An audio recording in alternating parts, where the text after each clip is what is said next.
Story 1: Electronic Whispers. Hello, and welcome back to Beyond the Screen of Night. I'm Sam Winters, and this is our 157th episode. I pull my chair closer to my desk, adjusting the headset for comfort. My one-bedroom apartment in Brooklyn isn't a professional studio, but it's quiet enough at 3 a.m. to record a podcast about paranormal phenomena, mysteries, and ghost stories. Today, we're exploring a topic many listeners have requested: electronic voice phenomenon, EVP, the mysterious sounds captured by recording devices that the human ear cannot perceive at the time of recording. I skim through my prepared notes. Leading the story has become second nature after 4 years of doing this podcast. My audience now exceeds 500,000 listeners per episode. Not bad for a project I started as a hobby investigating strange tales. Before getting into the details, I want to share a strange email I received 3 days ago. The email had no sender name, only the subject line, "Listen if you dare," and an attached audio file. That audio file is still open on my computer, ready to play. Normally, I would delete emails like this immediately. Too many fans send in fake content, hoping to be featured on the show. But there was something about this file I couldn't ignore. I usually don't share unverified content, but this audio file is different. According to the metadata, it was recorded at a research station in Antarctica 6 months ago. That research station is no longer active. The entire research team went missing during a severe blizzard. Their bodies were never found. I take a deep breath before continuing. At this moment, I don't know how the sender got this recording, but after thorough analysis, I believe it's real, and here is what it contains. I press the play button. The static hum of the Antarctic wind fills my headphones. A minute passes with only that sound. Then the voice of a man, trembling from the cold or fear. Day 47. Outside temperature is -70 degrees. The blizzard has lasted 3 days and shows no sign of weakening. Communications are still cut. We are running low on reserve fuel. But that's not our biggest problem. The sound of the wind increases, drowning out the voice for a few seconds. I don't know when it started. Maybe since we dug up that thing under the ice. Chen thinks it's a fossil. I'm not sure anymore. No creature on Earth looks like that. I pause the recording and speak to the audience. Next is a long 30-second silence. When the voice returns, it has changed, more tense, more urgent. I continue playing the file. It's been 3 days since Morgan disappeared. We searched everywhere in the station. We couldn't go outside because of the storm. Robert said he heard knocking from outside last night. No one could survive out there in these conditions. Certainly not Morgan without protective gear. I hear the wind again, then something that sounds like metal clanging. Day 50. Roberts is gone. The door to his room was broken from the inside. Chen found traces of blood leading to the main gate. The gate wasn't locked. Why did he go out? Why did no one hear anything? I've been trying to contact the main station, but still no signal. I moved that thing into the freezer. I don't know why. I just don't want to look at it anymore. It's changing. I swear it didn't look like that when we dug it up. It's growing. Then the knocking. I hear the man breathing heavily. Chen is gone too. It's just Davis and me. We've locked every door. The knocking has lasted all night. It's not coming from the main door. It's coming from the freezer. I get goosebumps all over my arms as I continue listening. I don't know anymore. Davis committed suicide. He said he heard Morgan calling from outside. I tried to help. I swear I tried. I hear crying, followed by a prolonged silence. I have to go outside. The fuel is out. I'll freeze if I stay here. At least it'll be quicker out there. But before I go, I have to face it. I have to know. I hear footsteps, the sound of the freezer door opening. Oh my God, it's not here! How can it be? I locked it! And then the knocking is closer, this time not from the door, but from inside the room. No, no way! Morgan, Roberts, you can't! A terrified scream, then silence. But that's not the end of the file. After 10 seconds of silence, there's another voice, not human. A small voice, as if whispering into the microphone. We are free. We are coming. I stop the recording and sit in silence. My throat is dry. That's the content of the audio file, I tell my listeners. I searched for information about the Antarctic research station that lost contact over the past 6 months, and indeed, one station ceased communication in February. The official report cited equipment failure and extreme weather. I pause, weighing what to say next. But the strangest thing is this email. It was sent from my address to myself. The sent time, 3 months in the future. I look out my apartment window. Outside, snow is falling. That's unusual, because it's July now. This is Sam Winters, and I think this will be the last episode of Beyond the Screen of Night. A knock on the door. They found my apartment empty 2 days later. The computer was still on, the final recording unpublished. They found the window wide open, even though my apartment is on the 14th floor. They also found snow in my room, summer snow. My final podcast episode has never been aired, but sometimes the most loyal fans report receiving strange emails from me with audio files attached. Files that never play for more than half a minute before their devices suddenly shut down, and they say they hear a knock on their door that night. Story 2. The Blackwater Ice Dive. Nothing compares to the feeling of solitude when diving beneath a layer of ice. I'm Derek Harl, a professional diver with over 15 years of experience.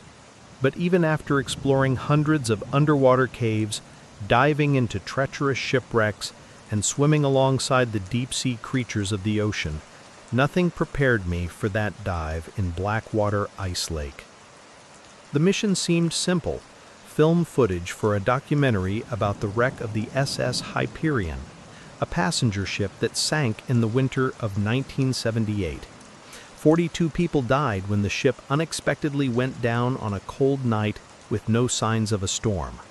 The incident was thoroughly investigated, but the exact cause was never found. Now, a media company wanted to make a documentary about the tragedy on its 40th anniversary, and they hired me to film the wreck. "We'll pay double if you agree," Kelly, the producer, had said over the phone 3 weeks earlier. "We need high-quality footage of the ship. No one else dares to go down there." I asked why, even though I knew the answer. Blackwater is one of the deepest lakes in the north. The water is terribly cold, and diving under the ice is always many times more dangerous than regular diving. But there's something else, Kelly admitted. There are rumors. Divers say something is wrong with the ship. 2 people who tried to go down last year aborted the mission midway. They never talked about what they saw. They just refused to go back. Of course, that only made me want to go more. I always had an unhealthy curiosity. So here I was, standing on the thick ice of Blackwater Lake on a cold January morning. The ice was nearly a meter thick, safe enough to support all of our equipment.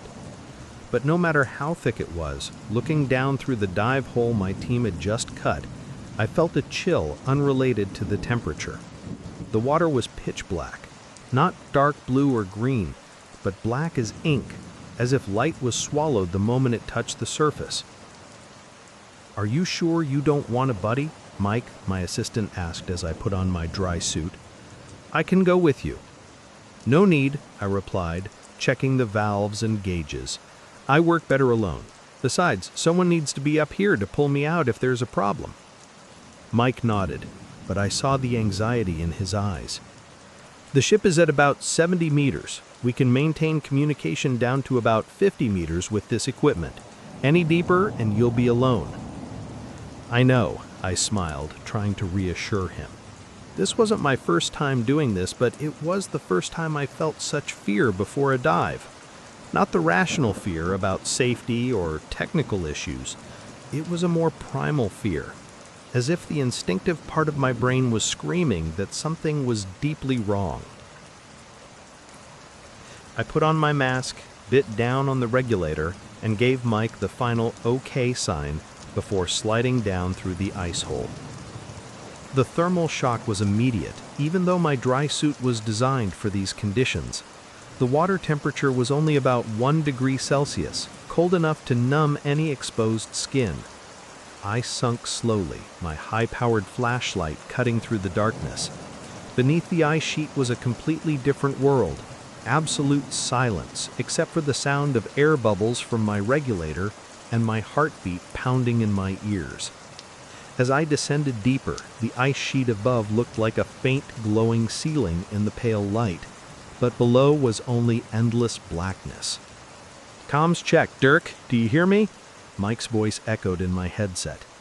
"Loud and clear, I hear you. I'm at 20 meters. Everything is stable. Visibility about 15 meters. I continued to descend, following the guide rope attached to a weight on the lake bottom. At 40 meters, I began to notice a strange change. The water felt thicker, not physically, but a sensation, as if I was diving through something heavier than water. "Mike, do you still hear me? I'm at 45 meters. "I hear you. Static. Be careful." Mike's voice broke up, and I knew I was about to lose contact. At 50 meters, I was completely alone. I continued to descend, watching the depth gauge, 55 meters, 60 meters, 65 meters. And then I saw it. The SS Hyperion lay on the lakebed like a sleeping monster. The ship was larger than I imagined, about 90 meters long, its hull pitch black, covered in algae and clinging marine organisms. But there was something wrong with its appearance. It took me a moment to realize. The ship wasn't broken or damaged. It looked brand new, as if it had just sunk yesterday, not 40 years ago. I swam closer, my flashlight beam sweeping across the hull. There were no signs of corrosion, no clinging organisms like on other wrecks I'd seen, only a thin layer of silt covering the surface. "Strange," I muttered to myself. The sound of my own voice was comforting in the absolute silence. As planned, I began filming the exterior of the ship, swimming along the hull from stern to bow. The camera mounted on my helmet recorded everything, and I carried an auxiliary camera for different angles. As I swam to the midsection of the ship, I saw a large window leading into the main passenger compartment. The original plan did not include going inside. Diving into wrecks is always extremely dangerous. But there was something about this ship. I couldn't resist the curiosity. "Just a quick look," I told myself, knowing no one could hear. The window was large enough for me to slip through, and I carefully swam inside. Immediately, I knew I had made a mistake. The interior was nothing like I expected. There were no overturned chairs or tables, no floating objects, no signs of disaster. Instead, the passenger compartment was intact. Chairs were neatly arranged. Tablecloths were still flat, and even drinks remained in the glasses. But the most terrifying thing was the passengers. They were still sitting there. All 42 people were sitting upright in their seats, not floating, not decomposed, just sitting there, as if waiting for dinner to be served. But their skin was gray-blue, and their eyes were hollow, pitch black, staring straight ahead. I couldn't move, couldn't breathe, couldn't think. And then slowly, all their heads simultaneously turned toward me. I don't know how I reacted. Instinct took over. I darted out of the window at a speed I didn't think I could achieve underwater. My heart pounded so violently I feared it would burst. I swam up, not caring that surfacing too quickly could cause decompression sickness. I just had to get out of there. When I reached about 40 meters, I started to feel it. Something was following me. Not the people from the ship. Something else. Something bigger. I didn't dare look down. "Mike! Mike!" I yelled, knowing he couldn't hear me at this depth. At 20 meters, my headset crackled. "Dirk, what's wrong?" "Pull me up now!" I screamed, swimming frantically toward the ice sheet above. I could feel it getting closer. A wave of pressure, a change in the water, as if the entire lake was moving toward me. At 20 meters, I finally looked down. It wasn't just the ship drifting up from the lake bottom, it was the entire lake bottom, as if a colossal creature was emerging, with the ship merely a part of it. I saw indescribable shapes, incomprehensible dimensions. The lifeline went taut as Mike and my team started pulling. I swam as fast as I could, my lungs screaming, my limbs aching from the cold and the effort. 10 meters, 5 meters, I saw the light from the ice hole above, and then I felt it, a cold hand grasping my ankle. I didn't dare look down, just one final powerful tug, and I shot out of the water. My teammates' hands grabbed my dry suit, pulling me out of the ice hole. I lay there gasping on the ice, my body shaking uncontrollably. "Dirk, what happened?" Mike asked, removing my mask. "I can't talk. I can't explain." I pointed toward the ice hole where the water was bubbling and moving, even though there was no wind. And then we heard it. The terrifying crack as the 1-meter-thick ice sheet began to split. "Run!" I screamed. We didn't have time to retrieve the equipment. We just ran toward the lake shore, hearing the cracking ice grow louder behind us. When we reached the shore, the entire surface of the lake ice was gone, leaving only dark, swirling water. And for a moment, just a moment, I saw the SS Hyperion surface in the middle of the lake, completely intact, with its lights blazing and the passengers standing along the deck, all looking toward us. Then it vanished, and the lake returned to normal, leaving only flat black water. Kelly has called me 6 times since that day, wanting to know what happened to the equipment and the footage. I haven't answered. I can't explain what I don't understand. In their final documentary, they used simulated images to represent the SS Hyperion wreck. They claimed the harsh conditions prevented actual filming. I'm not a diver anymore. I don't even go swimming, because every night in my dreams, I still see those passengers with their hollow black eyes turning their heads to look at me. And sometimes, when I look in the mirror on especially dark nights, I see my own eyes starting to change, growing deeper, blacker, hollower.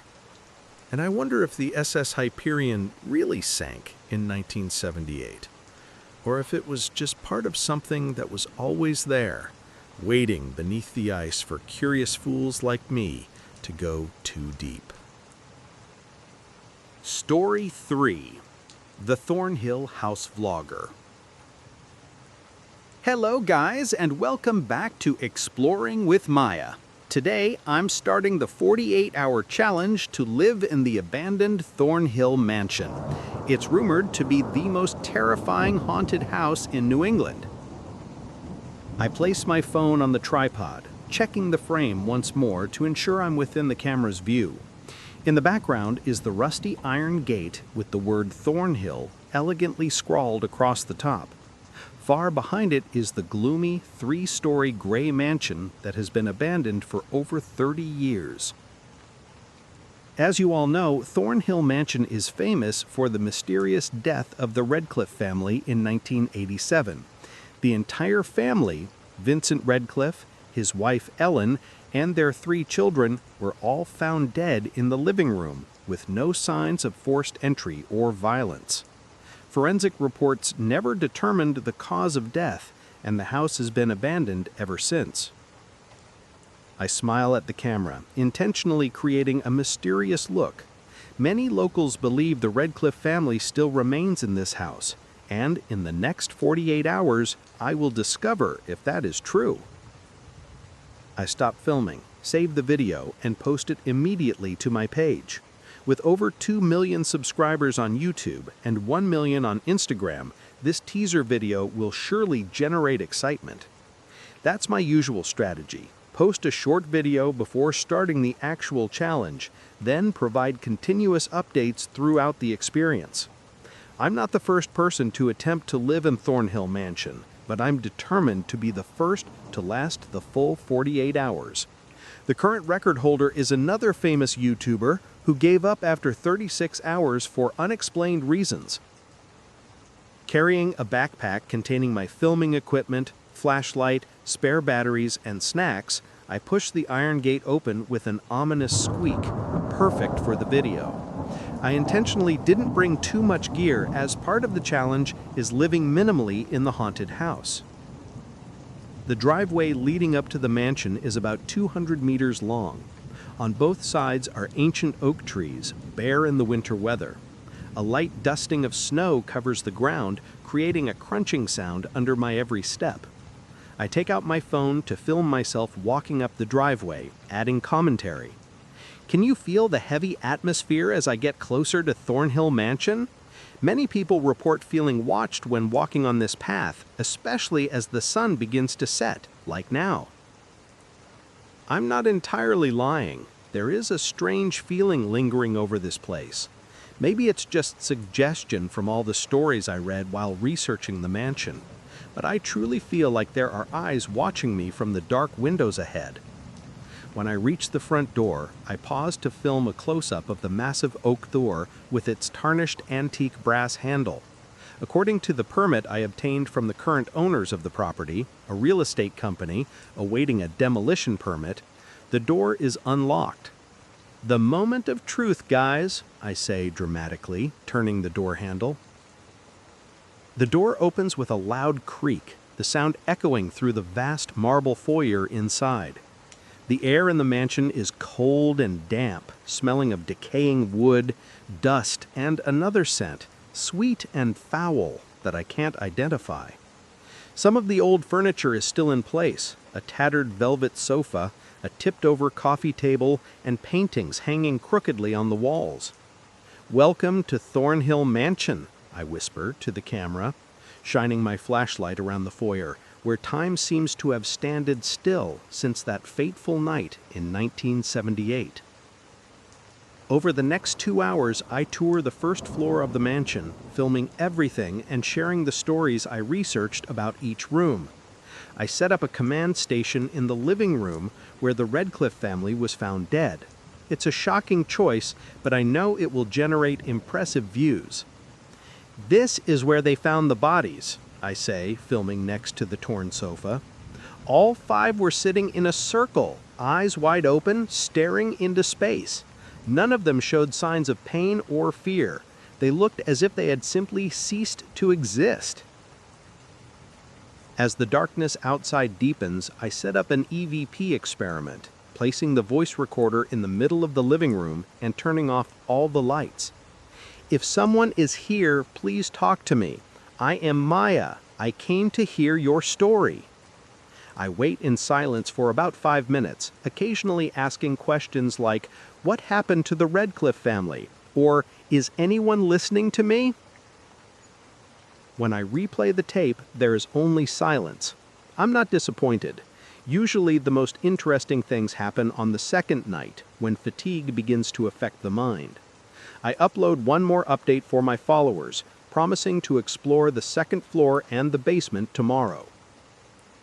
My first night's sleep is intermittent, not because of fear. I've been in too many haunted houses to be bothered by creaking sounds and cold air, but because of excitement. My teaser video hit 1 million views in just a few hours, and subsequent updates are also attracting a lot of attention. I wake up just as dawn breaks, feeling a bit annoyed by the sound that woke me, a slight thump, as if someone was walking upstairs. I grab my phone and start filming immediately. Guys, I just heard a noise from the second floor, I whisper into the camera. Come with me to check. Carrying my flashlight, I climb the grand staircase leading to the second floor hallway. Every step emits a loud creak, making stealthy movement nearly impossible. The hallway is long and dark, with many closed doors leading to different bedrooms. If someone is here, let me know, I call, trying to maintain a confident tone. There is no answer, but I hear another sound, a faint knocking, coming from the room at the end of the hall. I walk toward it and push the door open. It's a small bedroom with a single bed, probably one of the children's rooms. The window is slightly ajar and the wind makes the curtain sway gently. It's just the wind, I sigh, feeling a little disappointed. False scares always make for good content. I spend the rest of the morning exploring the second floor, filming the bedrooms, the large bathroom with its tarnished copper tub, and a small study filled with empty bookshelves. Each room has its own story. Rumors of children laughing at midnight, the shape of a woman standing by the window, crying from the bathroom. By noon, I had uploaded 3 update videos and was preparing to explore the basement. This is the crux of any haunted house exploration video. The basement is always the scariest part. The basement door is beneath the staircase, a heavy old wooden door leading down into the darkness. I shine my flashlight down the steep, narrow stone steps. According to rumors, Vincent Redcliffe performed strange rituals in this basement, I tell the camera. Some say he studied the occult and accidentally opened up something that shouldn't exist. I slowly walk down the stairs, each step echoing in the narrow space. The air becomes colder and thicker. The smell of mold is pungent. When I reach the bottom of the stairs, I shine my flashlight around the vast basement. It's a wide space with a low ceiling, stone pillars, and brick walls. A large fireplace occupies one corner, and many empty wooden shelves line the walls. But what catches my attention is a circle carved in the stone floor in the center of the room. A complex circle with many strange symbols I don't recognize. "Do you see this, guys?" I whisper, filming a close-up of the circle. I haven't read about this in any of the research materials on Thornhill Mansion. I walk around the circle, careful not to step inside, not because I actually believe in magic or ghosts, but because I know viewers will expect that respect. The symbols look like some kind of ancient language, with complex curves and angles. "It's strange," I say, my voice genuinely puzzled. Why hasn't anyone mentioned this in previous articles or videos about the house? I decide to investigate further and upload the images online. But when I take out my phone, I realize there's no signal down here. No matter, I'll post it later when I go back upstairs. I continue exploring the basement, finding a few smaller rooms used for storage. In one room, there is a large wooden table with strange burn marks and cuts on the surface. In another corner, I find a locked door. "I wonder what's behind this door," I say, rattling the door handle gently. It doesn't budge. Perhaps this is where Vincent Redcliffe kept his mysterious books. As I turn my back to continue exploring, I hear a small click sound. Turning back, I see the locked door has slightly creaked open. "Did you see that, guys?" I whisper, filming a close-up of the gap in the door. It just opened. I swear, I didn't do anything. This could be a perfect moment for the video, a mysterious door opening on its own. But a part of me starts to get genuinely worried. I'm not playing a trick for attention. The door really did open without my help. "Let's see what's inside," I say, pushing the door wider. Inside is a small, almost empty room. There's only a single chair placed in the middle of the room facing a white wall. On the wall is a handwritten message, "Do not sleep." A shiver runs down my spine. The writing looks new, not something that has been there for 30 years.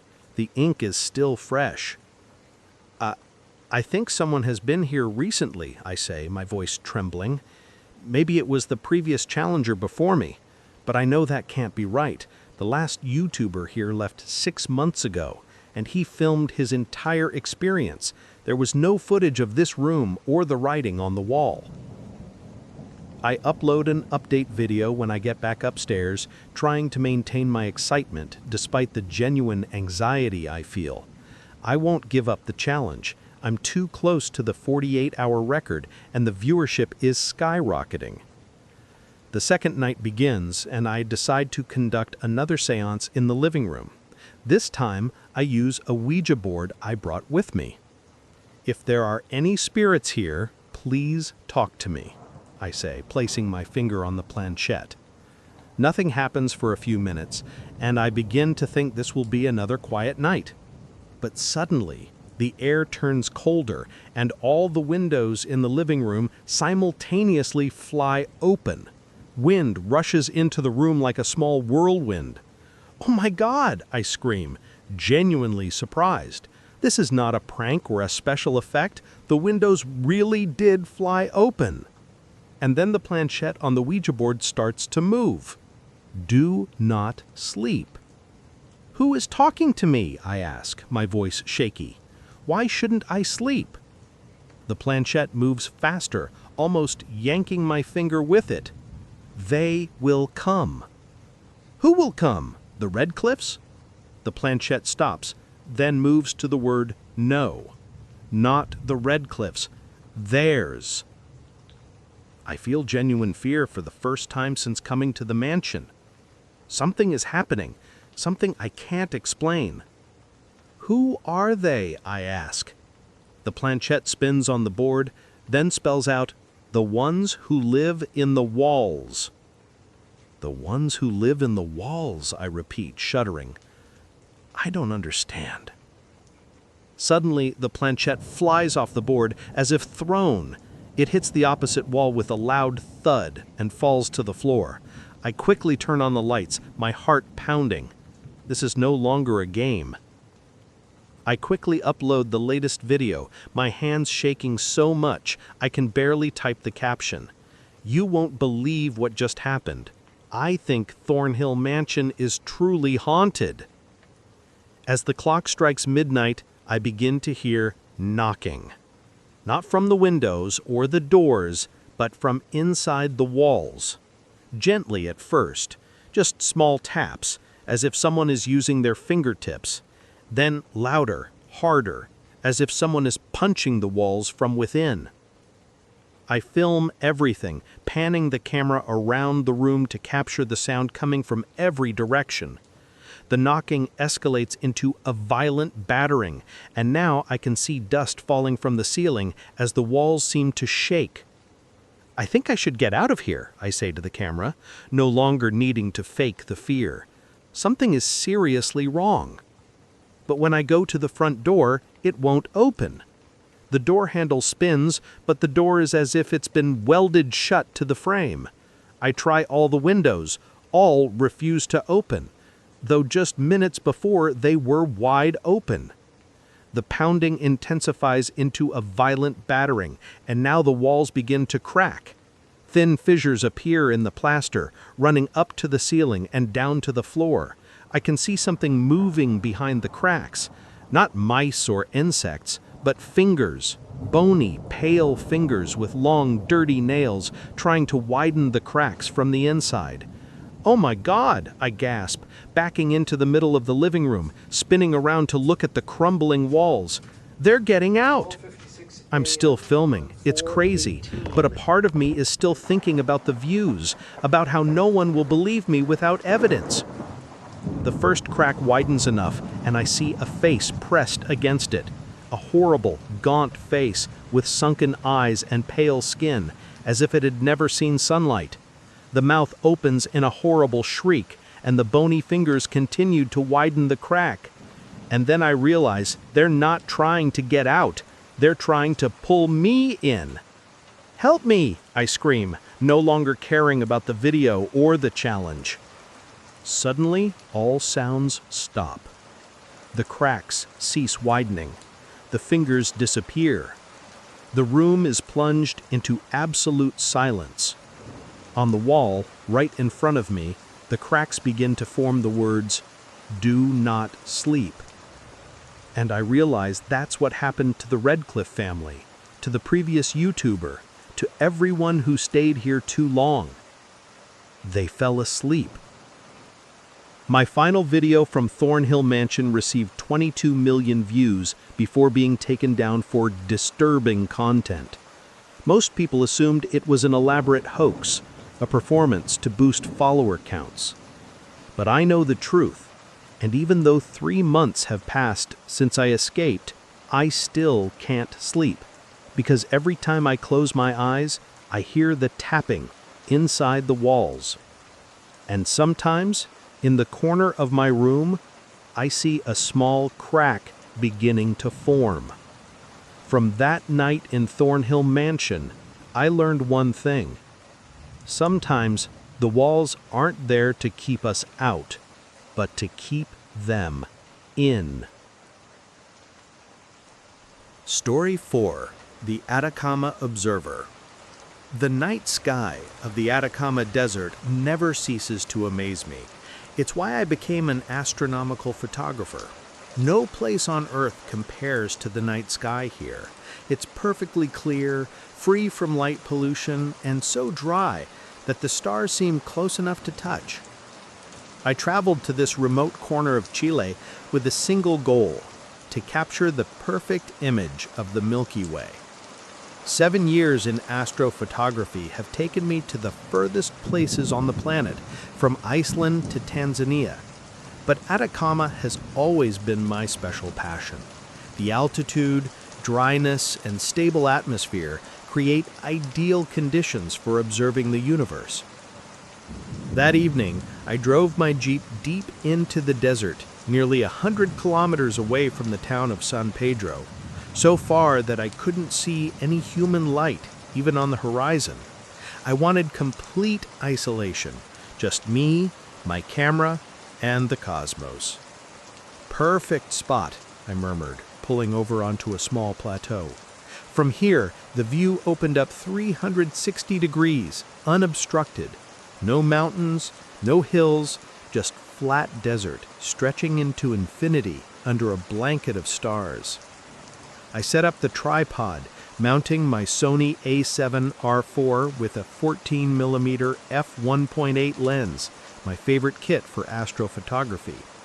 This wasn't my first trip to Atacama, but it was the first time I'd ventured this far. An experienced photographer colleague, Eduardo, had shown me the spot on a map with a mysterious wink. "Go here on a moonless night, Nathan, but don't tell anyone I told you, and whatever you see, don't leave the car." Of course, I dismissed that warning. Astrophotographers are always a bit superstitious about their secret locations. I figured it was just Eduardo's way of keeping the place uncrowded. As the sun fully set, the temperature dropped quickly. I zipped up my jacket and started setting up the camera. Suddenly, a cold gust of wind blew past, carrying a strange whisper. "It's probably just the wind running through the rocks," I told myself. The sky gradually darkened, and the universe began to reveal itself. First, the brightest stars, then gradually thousands of pinpricks of light appeared until the Milky Way stretched across the sky like a river of light. "Unbelievable," I whispered, adjusting the camera settings. ISO 3200, f1.8 aperture, 20-second exposure. I started taking a series of shots, panning the camera to capture different angles of the sky. About an hour passed when I noticed something strange. In the latest photo on the LCD screen, there was a faint streak of light that I didn't recognize. At first I thought it was a plane or a satellite trail, but the shape was wrong. It was too large, too structured. I looked up at the sky, trying to locate the object, but I couldn't see anything with the naked eye. I tried another shot, aiming toward where I thought I saw the streak, and there it was, clearer in the new photo. a large, nebulous shape moving through the stars. It wasn't a UFO in the conventional sense, no flying saucer or blinding lights. This was something subtler, like an ink stain in water, a darker patch in the night that only became visible as it obscured the stars behind it. "What the hell is that?" I whispered, adjusting the lens to focus on the phenomenon. Maybe it was smoke from a wildfire, but I knew it wasn't. The Atacama sky is too clear, too dry for clouds, and there hasn't been a wildfire for hundreds of miles. I decided this could be a rare atmospheric shoot, maybe a low-latitude aurora or an undocumented atmospheric light phenomenon.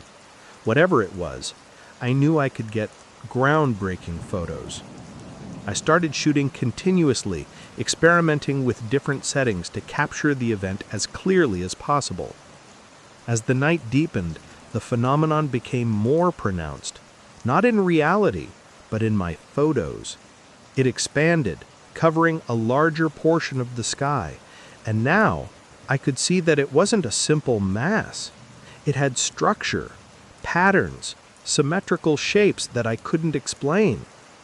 I was so engrossed in the shoot that I barely noticed the ground starting to shake. At first, it was just gentle, hard-to-notice vibrations, but gradually they intensified, forcing me to grip the tripod tightly to keep it from tipping over. An earthquake? I wondered, anxiously looking around. But it didn't feel like an earthquake. The vibrations had a rhythm, almost intentional. And then I heard it, a deep, steady sound, like a drum from the depths of the earth, or a heartbeat. Boom, boom, boom. At the same time, my phone lit up with a notification. Deep in this desert, I hadn't expected to have reception. I picked up the phone and saw a text message from Eduardo. "Don't look up. Too late." I had been looking up at the sky for 2 hours, but receiving that text gave me a profound chill. Why would he send this in the middle of the night? I quickly texted back, "I'm at the spot you showed me. What's wrong? I'm seeing something weird in my photos."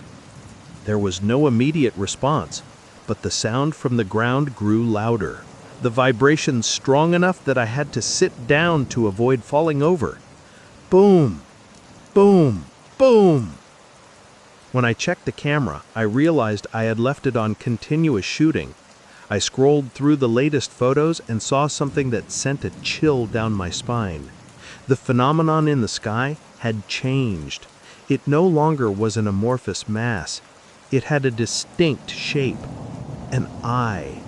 A colossal eye, hundreds of miles wide, looking down at Earth. And worse, it seemed to be looking directly at me. My phone vibrated. Eduardo said, "Start the car and get out of there now. Don't take any more photos. Don't look up. It will see you." My hands were shaking as I typed. "What is it?" The 3 dots appeared as Eduardo typed. Then, "The indigenous people of Atacama call it the Observer. It doesn't belong to our sky. It doesn't see us unless we look at it. You got its attention." The sound now echoed like thunder, shaking the entire desert. Sand began to dance, forming strange patterns around my feet. I didn't need any more warnings. I grabbed the tripod and camera, tossed them into the Jeep, and jumped into the driver's seat. But when I tried to start the car, the engine just whined and died. "No! No!" I yelled, frantically turning the key. No response. The shaking was so strong that the car was rocking like a boat on a rough sea.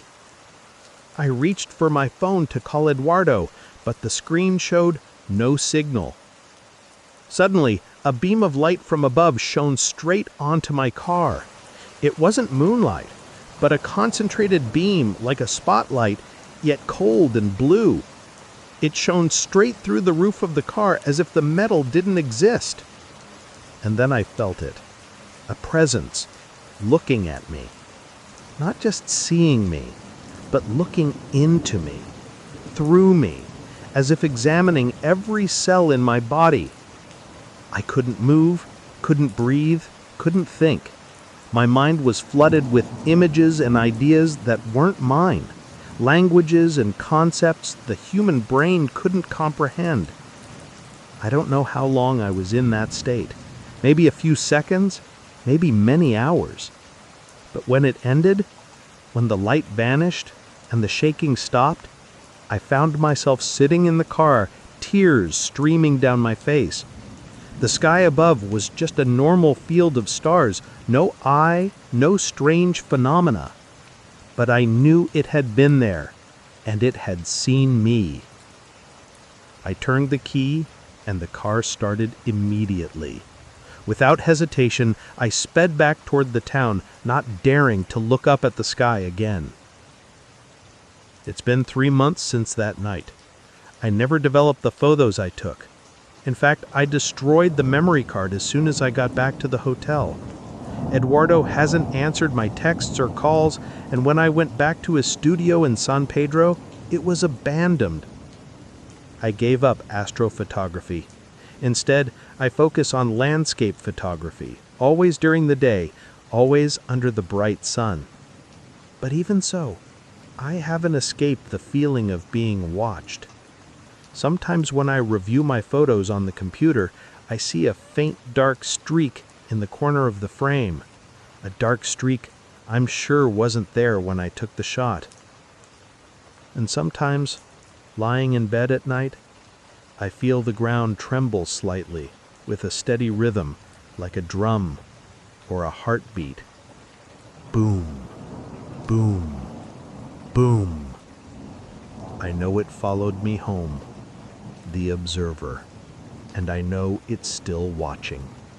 So I apologize if you see me on the street and I don't look you in the eye. It's not because I'm rude. It's because I'm not sure what I'll see if I look into them.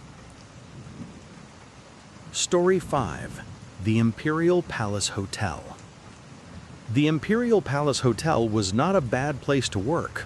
The salary was generous, the colleagues friendly, and the opportunity to meet wealthy people from all over the world was unmatched. After 7 years here, I had been promoted from a novice housekeeper to head of cleaning crew, responsible for the entire 3rd floor, the hotel's most luxurious level. The 3rd floor only has 12 rooms, but each room is as large as a small apartment, with exclusive furnishings, original artwork, and 24/7 room service. The nightly rent is higher than my monthly salary, so we are always especially careful when cleaning these rooms. My job was simple: supervise the cleaning, ensure every detail was perfect, and handle any special requests guests might have. It was an easy job until last week, when the guest in room 8 arrived. The man checked in on a rainy Monday, expensive Louis Vuitton bags in hand, his face hidden beneath a wide-brimmed hat and dark sunglasses even indoors. I didn't witness the check-in, but Sophie, the receptionist, recounted that he registered under the obviously fake name James Smith and paid in cash for 2 weeks, requesting that absolutely no one enter the room during his stay. "What did he say when Sophie explained that we need to enter to clean the room daily?" I asked when I heard the story in the staff room. "He paid double," Carlos, the hotel manager, replied with a sly smile. "To ensure privacy, we can only enter when he specifically requests it." "Strange," I muttered, "but not unheard of. Indeed, we'd had strange guests before. Rock stars who wanted anonymity, politicians avoiding the press, or simply the wealthy hiding from something. The Imperial Palace is famous for its policy of respecting client privacy. If they pay enough, we grant almost any request." The first 3 days passed without incident. Mr. Smith called room service 3 times a day, always for the same order: rare steak, mashed potatoes, and a bottle of expensive whiskey. Melwell, the waiter, said the man only cracked the door open enough to receive the food, always standing in the shadows. On the 4th day, I received a call from the central control station. Lisa, we're getting complaints about a smell from rooms 7 and 9. They say a strange odor is coming from room 8. What smell? I asked, already heading toward the corridor of room 8. They're not sure. One said it smelled like rotting meat. The other said it smelled like chemicals. Can you check? On my way, I replied, rushing down the thickly carpeted hallway. As I got closer to room 8, I recognized the smell, a sweet, pungent odor like rotting meat mixed with formaldehyde. The smell was familiar to me. My mother works in a morgue, and this was exactly the smell of decomposing flesh. Oh God, I mumbled, covering my nose with a handkerchief. Despite working in hotels for years, I had never smelled this here. Whatever Mr. Smith was doing in there, we needed to check immediately. I knocked on the door, gently at first, but then harder when I got no response. "Room service, Mr. Smith," I called, trying to keep my voice professional despite my anxiety. Still no answer. I contacted Carlos via radio, explaining the situation. He came up immediately, carrying the master key. "That smell is terrible," he grimaced as he reached my side. "What do you think?" "I don't know," I replied honestly, "but we need to check." Carlos knocked on the door once more and then announced, "Mr. Smith, we have received reports of a smell from your room. We need to enter to inspect. We will enter in 30 seconds if there is no response." We waited, counting every second in silence. No sound came from inside. Carlos put the key in the lock and opened the door. The stench poured out so strong that we had to step back. "Dear God," he coughed violently. "Lisa, call security and medical immediately." I radioed the command center while Carlos, braver than me, stepped into the room, handkerchief pressed tightly to his face. From where I stood, I could see part of the apartment's living area. Everything looked strange. The furniture was still there, the luxurious sofa, the coffee table, the minibar, but everything was covered in a slimy layer of something that looked like mold or gray moss. It coated the walls, the ceiling, even the floor, forming strange, almost symmetrical patterns. "Do you see Mr. Smith?" I called out, not daring to cross the threshold. Carlos didn't answer right away. I heard his footsteps as he went deeper into the apartment, toward the bedroom. "Lisa," he finally called, his voice strange and strained. "You need to come in here and see this." Every instinct told me not to go in, but I couldn't leave Carlos alone. Taking a deep breath through my handkerchief, I stepped into the room, careful not to touch the gray coating on the floor. The bedroom was worse. The coating was thicker here, forming columns and arches like a mold-covered Gothic cathedral. But what stunned me was the thing in the middle of the room. It had once been a bed. Now it resembled a gigantic cocoon made of the same slimy gray substance. It was about 2 meters tall, oval-shaped, with veins and vessels bulging and pulsing rhythmically as if it were breathing. A small, wet sound, like chewing, came from inside. "Mr. Smith?" Carlos called weakly, not daring to approach the cocoon. In response, the cocoon vibrated, and a crack appeared along one side. A thick, amber-colored fluid oozed out, pooling on the floor. "We need to get out," I whispered, pulling Carlos's arm. "Right now!" But Carlos was mesmerized, unable to take his eyes off the cocoon. "Don't you see?" he whispered. "It's opening." The crack widened, and something began to push its way out from within. A long, unnaturally thin arm with knotty fingers ending in sharp claws. The skin of the arm didn't look human. It was glossy and gray with patches of shimmering metallic scales beneath the slime.